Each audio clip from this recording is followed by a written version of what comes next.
Akasekho emhlabeni umdlali owayegijima emuva kweLamontville Golden Arrows, the Kaizer Chiefs namaZulu kanye namanye amaqembu.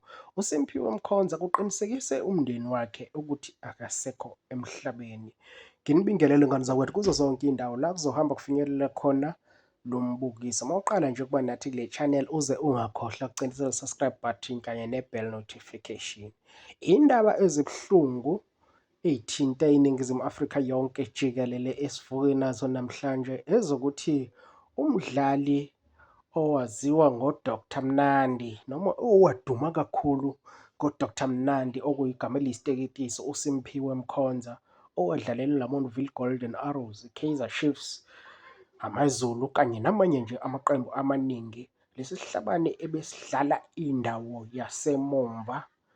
Umndeni uqinisekisile ukuthi hhayi, insizwa ayisekho emhlabeni. Lokhu ngathi kwenzeke emva kokuba igule isikhashana nje yase isiwa esibhedlela. Nokho-ke uNkulunkulu wase eyibizela ngakuyona. Abantu badlulise amazwi-ke enduduzo ey'nkundleni zokuxhumana, beduduza umndeni, beduduza iy'hlobo. Nathi nje siyile family sithi hhayi, dudu emndenini wakaMkhonza. Insizwa ingalala ngokuthula, idlalile indima yayo. Baningi ababukele kuyona, alihlanga lungehlanga emndenini. Siyabonga, sihlangane kwividiyo elandelayo.